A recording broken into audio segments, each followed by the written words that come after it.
Bonsoir à toutes et à tous, bienvenue aux 20h sur Equinox Télévision. Jonathan Babila, bienvenue.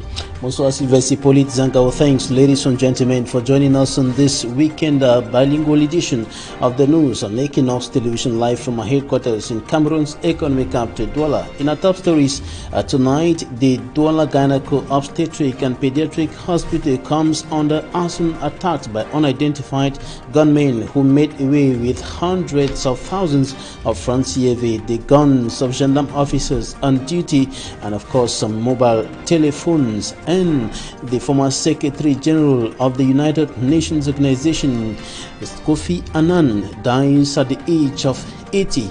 World leaders have been paying tribute to the Nobel Peace Laureate. Braquage à l'hôpital gynéco-obstétrique et pédiatrique de Yassa. Des gendarmes postés à la guérite de cet hôpital neutralisés, leurs armes emportées et une somme d'environ 1 million de francs CFA emportés également par des malfrats.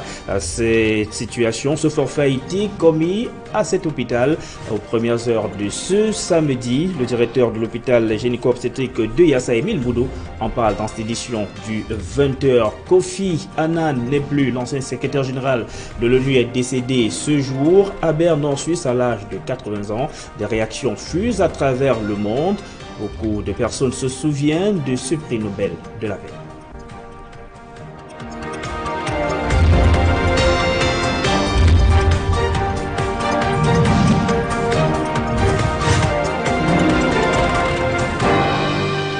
Une fois de plus, bonsoir à tous et bienvenue aux 20h. Vous êtes sur Equinox Télévision.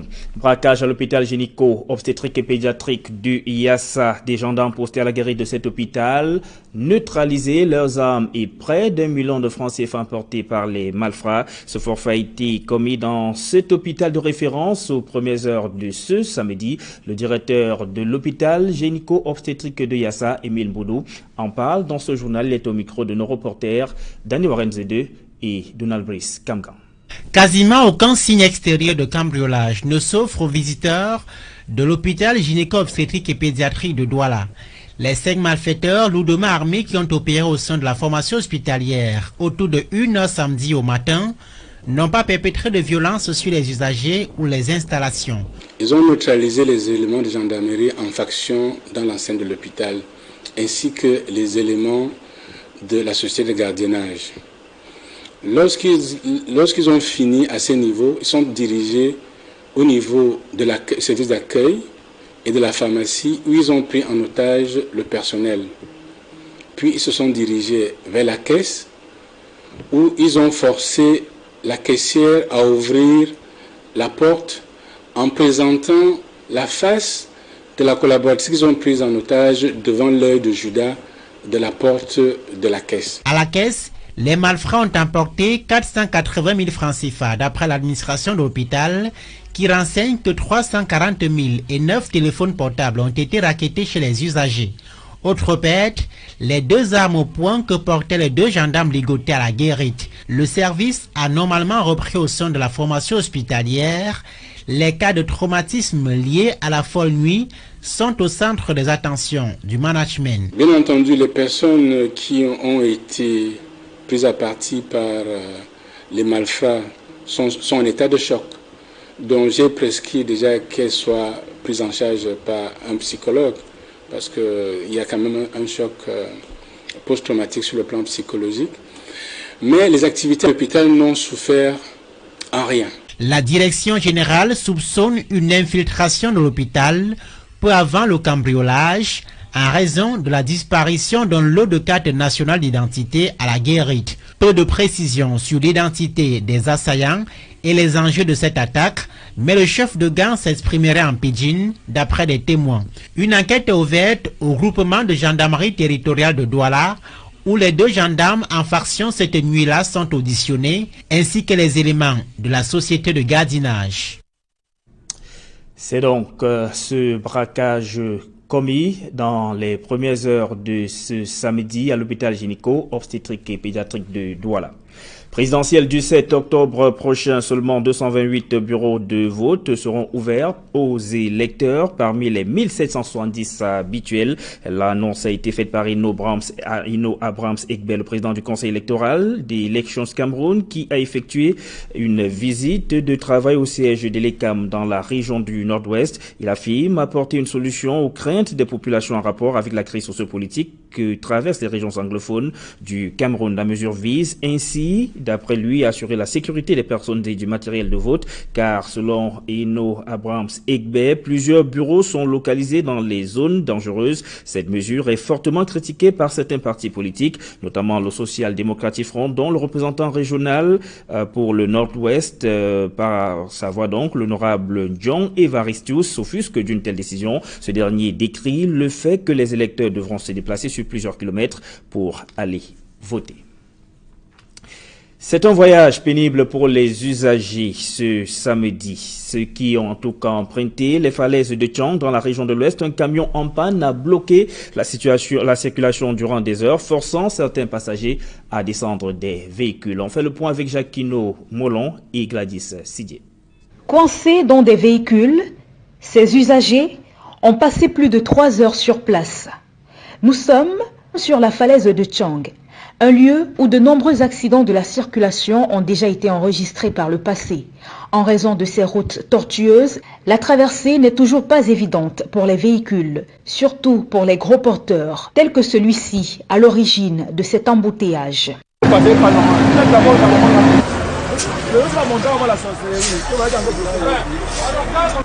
Il s'agit d'un camion plateau qui est en partance pour Tchang, qui est arrivé sur les lieux, n'a pas certainement pu manœuvrer pour traverser et a donc perdu le contrôle de son véhicule et le véhicule a bloqué complètement la circulation. Las d'attendre, certains ont décidé de continuer la traversée à pied. Depuis là que nous sommes en route, on a réfléchi, passer par Bafsa, mais on a vu la distance, tout ce qu'il faut aller faire comme tracasserie, c'est très long. On préfère avancer et on trouve un moyen de traverser, on continue. Les usagers restés sur les lieux sont descendus des véhicules pour prêter main forte aux propriétaires du camion. Grâce à la mobilisation de tous, le camion sera finalement dégagé et la circulation rétablie après de nombreuses heures. C'est le week-end et beaucoup d'entre vous se retrouvent en famille ou participent à d'autres rencontres au cours desquelles ils partagent un repas. Et régulièrement, la vedette du menu, c'est le poulet. Mais savez-vous seulement comment, avant d'atterrir dans vos assiettes, ce poulet, ou alors quel parcours prend ce poulet avant d'atterrir dans vos assiettes? Nos reporters Isabelle Carole Zoupet et Innocent Abega sont allés au marché pour vous. Nettoyer et dépiécer son poulet est un exercice auquel bon nombre de personnes peinent à se prêter, évoquant des raisons diverses. Cette situation a favorisé dans les marchés la mise sur pied d'une nouvelle filière, le nettoyage complet de poulet. Les poulets nettoyés, en principe, nous le faisons parce que nous voulons que la clientèle fasse le choix. C'est un système qu'on a instauré dans plusieurs marchés. C'est pour que quand le client achète son poulet, qu'il voit la grosseur et l'argent qu'il donne par rapport à son poulet, parce qu'avant il y avait trop des arnaqueurs. Tu donnes le poulet, qu'on nettoie derrière, on change. On te donne le petit poulet. Nous avons fait une ronde au secteur volaille. Sur des étals, ce sont des poulets nettoyés qui sont disposés.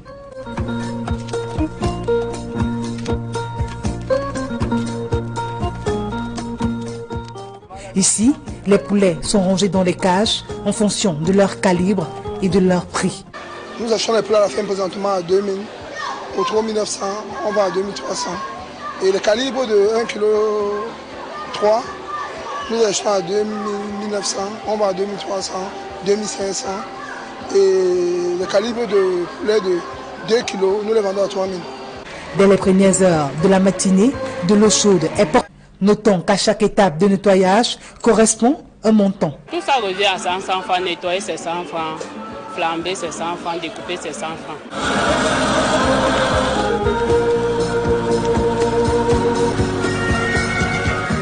Une astuce qui fait l'affaire des clients. Je préfère acheter le poulet qu'on nettoie parce qu'il n'y a pas assez de temps et beaucoup de choses à faire à la maison. Il revient par la suite de découper le poulet selon les recommandations du client. Beaucoup. J'ai les enfants à la maison, Par exemple, je suis venue ici avec mon fils, tu vois, non, oui. Quand elle fait comme ça, je reviens, non, c'est plus rapide pour moi pour cuisiner. Cette activité a permis à plusieurs d'entre eux de lancer une activité conséquente. Je me suis inséré dans le système de nettoyage. Après le nettoyage, on m'a fait confiance. Ça fait que beaucoup de fermiers me font confiance, me donnent la marchandise. Je vais enfin leur restituer leur dû. Moi, aujourd'hui, je suis marié, père de 2 enfants et je suis chez moi. Malgré les odeurs nauséabondes qui se dégagent de ce lieu, du sang et des eaux stagnantes qui recouvrent le sol, des conditions d'hygiène approximatives, ces commerçants affirment tout de même se battre tant bien que mal pour assainir ce milieu. Nous avons un système ici, nous utilisons le chlore, le javel en poudre. Nous le mettons dans les bidons. Chaque soir, on essaie d'assainir l'endroit. Et ça fait que vous ne pouvez pas voir les asticots. Parce que l'endroit se nettoie tous les jours. On est habitué, hein? On est habitué avec les jeunes ici là. Les marchés sont vraiment très sales. Pour dire vrai, c'est sale, mais on n'a pas le choix. On n'a vraiment pas le choix. Moi particulièrement, j'ai pratiquement peut-être déjà 12 ans ici. Mais je n'ai pas eu une maladie quelconque, que c'est comme ça vient du poulet du sang. Parce qu'il y a des petites mesures que nous prenons au niveau de la santé. Cette activité qui fait le bonheur de nombreux ménages tend à se vulgariser dans tous les marchés de volailles au Cameroun. Vous êtes donc prévenus, le poulet que vous mangerez demain est peut-être passé par ce circuit. Reparlons de la présidentielle 2018 avec le parti Univers qui lance une nouvelle opération de collecte de fonds pour financer la campagne électorale de son candidat. Cabral Libi l'a lui-même affirmé ce jour au cours d'une conférence de presse tenue à Yaoundé. Le candidat du parti Univers en a profité également pour faire le point de la première opération de collecte de fonds qui lui a permis de déposer la caution de 30 millions de francs CFA pour son dossier de candidature. Cabral Libi est également revenu sur une éventuelle coalition de l'opposition. On en parle avec Élisée Bogba et Jean Guizogo. Avec la presse, et c'est à ce titre que le professeur... C'est un candidat déterminé à l'élection présidentielle de 2018 que Cabral Libi est apparu devant la presse à Yaoundé pour expliquer dans un premier temps comment il a pu collecter les 30 millions relatifs au cautionnement de sa candidature. J'ai souhaité à cette occasion, en toute transparence, dire à l'opinion comment est-ce que nous avons pu lever les 30 millions, preuve à l'appui, ce qu'on a eu avec les contrats avec les entreprises de téléphonie, ce que nous avons eu par la diaspora, ce que nous avons eu par des mains levées spontanées. Après ce premier succès, le candidat du parti Univers remet le couvert, cette fois pour solliciter le financement de sa campagne électorale à hauteur de 200 millions de francs CFA. Je lance un nouvel appel à contribution à tous les compatriotes. Nous devons lever 200 millions de francs pour financer notre campagne, dont j'invite les uns et les autres à mettre la main à la poche pour nous permettre de vivre notre rêve d'alternance jusqu'au bout. Concernant la question de la coalition des 8 candidats de l'opposition, Cabral Libi indique que les discussions sont en cours et que toutes les possibilités sont ouvertes. On est toujours en discussion et c'est plutôt encourageant déjà que nous soyons arrivés à nous parler. C'était déjà le plus difficile. J'ai saisi par correspondance les 7 autres candidats puisque nous sommes 8 de l'opposition. J'en ai rencontré 4 déjà. Avec d'autres, nous échangeons. Ils m'ont donné leurs avis et leurs réserves sur ma démarche. Ils m'ont proposé les leurs. Nous restons en discussion. Le programme du candidat n'est pas en reste, avec un accent singulier sur le secteur agricole, le renforcement du secteur public et la réduction de la pression fiscale, notamment sur les entreprises. Une économie de croissance portée par l'agriculture. Nous démontrons comment nous pouvons créer 2 millions d'emplois seulement avec le secteur agricole. Nous disons comment nous allons relever le taux d'encadrement administratif. Nous expliquons, et nous l'avons fait, comment nous trouvons les 100 milliards qu'il faut pour la rallonge budgétaire en matière de salaire. Nous disons très bien comment nous allons reconfigurer le fisc sans augmentation d'impôts, puisque d'ailleurs nous allons baisser de 2 points. En outre, le président du parti Univers, le professeur Prosper Nkoumvando, qui accompagnait Cabral Libi, a répondu aux accusations relayées par les réseaux sociaux, le montrant avec une effigie de Paul Biya et concluant à son soutien au candidat du RDPC.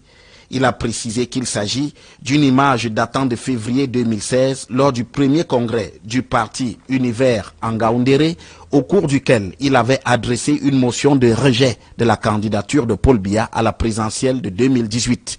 Plus que jamais, le candidat du parti Univers est sur sa lancée avec pour point de mire le scrutin présidentiel du 7 octobre prochain. Kofi Annan n'est plus. L'ancien secrétaire général de l'ONU est décédé ce samedi à l'âge de 80 ans. Le diplomate est mort dans un hôpital de Berne en Suisse des suites de maladie. Il a été secrétaire général de l'ONU de 1997 à 2006. Durant son mandat à la tête des Nations Unies, Kofi Annan s'est donné pour mission prioritaire de revitaliser l'institution par un programme complet de réforme. Né au Ghana en 1938, Kofi Annan a également obtenu le prix Nobel de la paix en 2001. Depuis l'annonce de son décès, des réactions se multiplient à travers le monde. Jonathan Babila, you have the second part of the news. Right, Sylvester Hippolyte Zangao, the Director General of the Electoral Council, or the President of the Electoral Council of Elections, Cameroon Eno Abrahams Egbert, said that the presidential election will effectively take place in the crisis-stricken northwest region of the country. He was speaking during a meeting with some election stakeholders in the northwest regional capital, Bamenda, and equally said that some polling stations will be delocalized because of the crisis rocking that region. We have details in this report by Franklin Mwabi. To make sure that elections don't only take place, but we have safe elections, transparent and credible elections for the grandeur of our country. Those were the words of the board chair of ELECAM, Eno Abraham Egbert, during a regional consultation meeting with stakeholders of Elections Cameroon and some political parties in Bamenda Northwest region. According to the ELECAM board chair, some polling stations in the northwest region are in risk areas, reasons why they have to be moved to guarantee the safety of voters and ELECAM personnel in the conflict-hit northwest and southwest regions. Cognizant of the difficulties on the ground here, not only in the northwest, but also in the southwest, we brought up a concept of voting centers. We reduce the traditional voting centers to only 3, and this will help the protection of both electors, the ELECAM staff, and the material. All of this, a lot of consideration have been taken place. We not only work in isolation, we work in collaboration with administrative authorities and the forces of law and order. However, some ELECAM personnel and political actors doubt the transparency and security of the electoral process in the northwest. Some say the population of Bamenda do not reside close to where the polling stations have been relocated. We are very suspicious. We doubt, but they are doing their best. But we doubt how well the process will go through. It's very, very impossible to have free and fair elections in the northwest region. If you are talking about security, and people have to move kilometers, 20 kilometers, 30 kilometers to get to a polling center, how will they move to get there? And who secures them to move, come, vote, and go back? And after that, what next? So the conditions are not favorable for a free and fair election. They look like somebody very desperate that the election must go. So we don't understand. The meeting in Bamenda will not be the last, as Eno Abraham Egbert, board chair of ELECAM, said that a national consultation forum will be held in Yaoundé at the end of the month to make proposals on how the October 7th presidential elections will be carried out in the southwest and northwest regions. In 2018, the northwest region registered 22,139 new electors. Circulation has resumed on National Highway number 5, which was blocked at the level of La Falaise between Chang and Sanchu in the west region of the country, and passengers had to wait for several hours while others had to trek for long distances in order to get a vehicle to continue their journey, as Fomi Armstrong Sanda reports. Circulation blocked, passengers stranded. We are on the National Road number 5, precisely on the spot commonly known as La Falaise between Chang and Sanchu. La Falaise is commonly known by most Cameroonians as one of such spots on which many road accidents have been recorded in the country. These passengers have been stranded for over 5 hours on La Falaise because the road is blocked by this truck whose driver lost control. His vehicle is said to have slipped over engine oil left on the spot by a faulty tanker. Coupled with the heavy rains, the driver could not control his truck that finally blocked the road on both sides. Some of the frustrating passengers who say they have been on this spot since 3 a.m. resorted to trek with the hope of getting a vehicle on the opposite side to continue their journey. Some patient passengers on their part lent a helping hand to the driver as he struggled to remove his vehicle from the middle of the road. It was at 10 a.m. that circulation was re-established on this stretch of the road and passengers took off for their various destinations. Armed men have made away with close to 1 million francs CFA mobile telephones, as well as the guns of gendarme officers who were on duty at the Douala Gynaeco-Obstetric and Pediatric Hospital in the country's economic capital, of course, and they stormed the hospital last night and made away with the highlighted issues before the arrival of security forces. Details in this report. After 3 years of peaceful existence, the Douala Gynaeco-Obstetric and Pediatric Hospital is visited by unwanted visitors. It is the first arson attack in that health amenity on the outskirts of Cameroon's economic capital, Douala.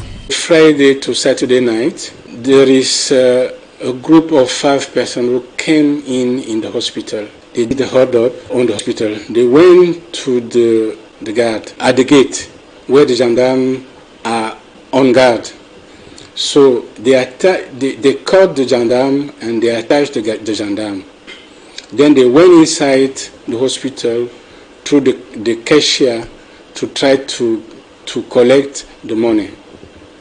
At the level of the cashier, they were able to collect around 480,000, but they went to take the safe, but they could not.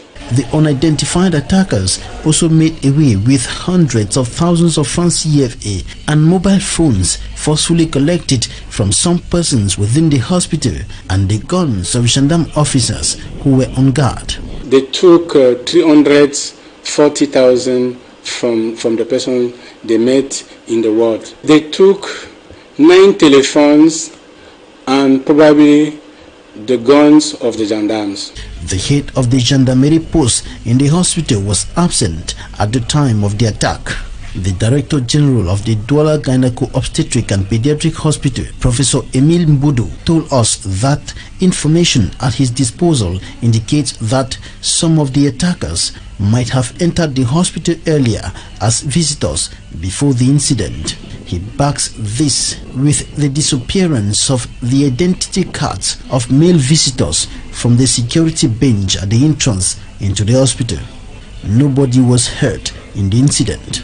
The 2 gendarme officers and security guards taken hostage by the attackers are being questioned within the context of investigations to track down the suspected bandits. We are doing investigations inside here, but the authorities, judicial authorities and gendarmes and even the police are doing the investigations. Now we are looking forward to sensitize our personnel and the gendarmes posted in the hospital, and we are looking forward to get ready our video surveillance system. Meantime, the atmosphere is calm. Everything is normal here and the hospital is in normal situation. And all activities are unfolding normally in the hospital. Potable water, a basic necessity, is still very scarce in many parts of the Republic of Cameroon. From the big cities to the hinterlands, inhabitants are lamenting over the situation as they continue consuming water from doubtful sources. A case in point in this newscast is in Njombe, in the Mongo division of the littoral region of the country. For me, Armstrong Sander has more. This is the only water source that has been serving the population of Njombe in the Mongo division, littoral region of Cameroon. It is called River Buli, a river in which they wash their dresses, foodstuff, dishes and drink from with their animals. Conscious of the doubtful quality of water from this source, the population say they are left with no choice than drink from River Buli. They complain of frequent health problems linked to the doubtful quality of water from this source. Added to the frequent health complications is what they term unbearable water bills they receive from the company in charge of pipe-borne water supply, whereas the taps have not been flowing for over 12 months. A situation which is troubling to every inhabitant of this town, including the traditional ruler. They say God is their only hope, as their health is no guarantee. They are therefore calling on the elite and government to provide potable water, which is a basic necessity. Out of Cameroon, world figures have been paying tribute to former United Nations Secretary General and Nobel laureate and Kofi Annan. He has died at the age of 80, and the current United Nations Secretary General Antonio Guterres hailed him as a force or a guiding force for good. Katsi, Euronews. Tributes from around the world are being paid to Kofi Annan, the Nobel Peace Prize winner and former Secretary General of the United Nations, who died aged 80 on Saturday after a short illness. His home country, Ghana, has declared a week of national mourning. He served 2 terms as UN chief between 1996 and 2006. I think we will remember Kofi Annan most for his dedication to peace and human rights, to his unfailing belief that diplomacy, dialogue, and just the United Nations works, that we can avoid conflicts, that we can resolve conflicts, and that we should never give up. We need to keep pushing, we need to keep advocating for human rights, even in the face of seemingly impossible obstacles. Admirers who took to Twitter to pay their respects included the current UN chief Antonio Guterres, who described Annan as a guiding force for good and a true inspiration. British Prime Minister Theresa May called him a great leader and reformer of the United Nations, while former Star Trek actor and activist George Takei said the world needs more visionaries of peace like Kofi Annan. We were filled with pride to see an African leader dealing with world problems and finding solutions for them. So we dip our heads to him in great memory of him. Kofi Annan, being sworn in here in December 1996, was the first black African to lead the United Nations and the first to come from the UN's own ranks. As he led the world into the new millennium, he made a big impression, although he didn't always agree with the actions of the most powerful countries, calling the 2003 invasion of Iraq illegal. Passing on the baton to Ban Ki-moon in 2006, he described the UN chief post as the most impossible on earth, adding that it was also the best possible job. And that's it for this edition of the news. Thanks for staying with us. Sylvester Polizanka, good night. Bonne nuit à vous, Jonathan Wabela. Mesdames et messieurs, c'est que nous mettons un terme à cette édition de journal bilingue sur Equinox Télévision. Restez en compagnie de nos programmes qui se poursuivent.